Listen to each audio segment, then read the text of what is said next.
Okay, sumunod mga kapatid ay ang pangano is ang pinakamapalad sa mga tao sa makamundong bagay ay si Luka ibn Luka. Ang ulitin ko kabilang sa mga sign, ang pinakamapalad sa mga tao sa tinatawag na sa makabundong bagay ay si Luka ibn Luka. O sino 'yon? Baka kapitbahay mo 'yon. Luka ibn Luka. Luka ibn Luka. Luka ibn Luka.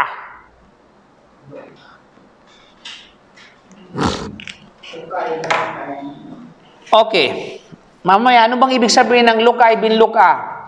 Isa sa mga palatandaan ng oras ay darating ang panahon na ang sinungaling ay pinaniniwalaan tulad ng sinabi natin kanina, at ang tapat na tao ay hindi pinaniniwalaan, at ang taong taksil ay mapagkakatiwalaan, at ang taong mapagkakatiwalaan ay hindi mapagkakatiwalaan.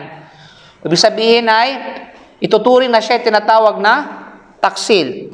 Ang hangal ang mamamahala sa mga gawain ng mga tao, at ang mga posisyon ng authority ay ibibigay sa mga taong hindi kwalipikado para rito.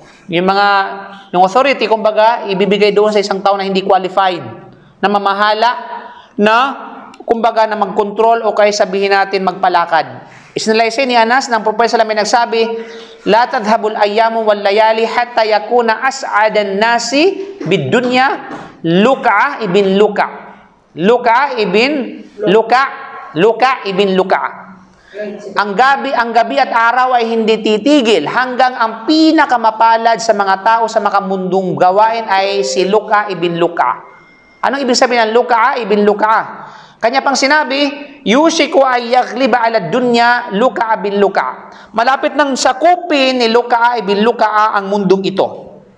Sino yon? Sinabi rin niya, la tadhhabud dunya hatta yasira li Luka ibn Luka. Ang mundong ito ay hindi titigil hanggang sa ito ay pag-aari na ni Luka ibn Luka. Hindi. Okay? Misila dyan? Si Luka, anong ibig sabihin ng Luka ibn Luka? Sige nga, walang problema magkamali kayo. Anong ibig sabihin nun? Luka ibn Luka. Luka na anak ni Luka. Hindi ba yung mga taong sinungaling? Ha? Mga taong sinungaling? O yung pagkatiwala? Malapit doon. Hindi ba si Mahdi? Hindi. Okay, si Luka ibn Luka, mga kapatid, ay isang masamang tao. Okay? Magiging isang masamang tao. Si Luka ibn Luka, yung po ay Arabic term, okay? Ginagamit ito ng mga Arab kapag tinutukoy nila na yan ay anak ng masamang anak. Anak niyan, anak ng masamang anak. Anak ni Shaitan. Hindi naman anak ni... Tao siya. Iba naman si Shaitan. Okay? Jin siya. Malinaw? Basta, ano ba isang katawagan ba? Parang katawagan siya. Isang taong masama na anak ng masama. Okay? Na walang mga katangiang na sa kanya, walang anumang katangian na kapuri-puri, walang mabuting katangian sa kanya. Puro kasamaan. Okay? Ayon sa mga Arabo, siya isang masamang alipin. Sabi ng mga Arab, isa siyang masamang alipin. Ang salitang Luka kasi mga kapatid ay ginagamit upang ipahiwatig ang kahangalan at kamangmangan. Kaya pag meron ka nakitang masama at kakala, Luka.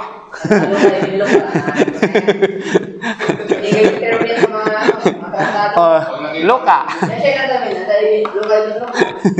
Huwag mo ka makasundugin ka ng Okay? Baka maintindihan ng araw na yon. Kaya ang taong ito ang magiging pinakamapalad sa usapin ng kayamanan. Pagdating sa kayamanan, mapalad siya. Nasa kanya na. Nasa kanya na yung kayamanan, yung kumbaga yung karangyaan, nasa kanya na. No? At tulad ng pera, halimbawa, nasa kanya na yung pera, katayuan sa buhay, mamahaling gamit, mamahaling sasakyan, malaking bahay, nasa kanya na lahat. Yung mga wealth, nasa kanya na. Subalit siya magiging masama. Okay? Magiging Luka at magkakaroon ng kayamanan sa anumang posibleng paraan. Okay? Na sumusunod sa mga kapritsyo at pagnanasa ng mga tao. Kaya nga sabi niya, money is the root of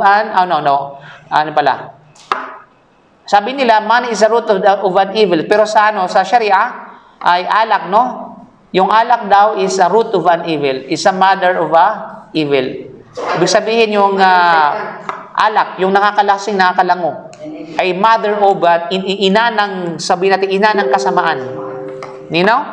So, walang duda. So, walang duda. Kapag hindi mo kaya yung kayamanan, yung wealth na mga bagay na nabanggit natin, maaring, pag hindi mo talaga ito ginamit sa tama, sa karapatan ito, paano ito pinagkaloob ng Allah sa iyo, ay talaga maging masama ka talaga.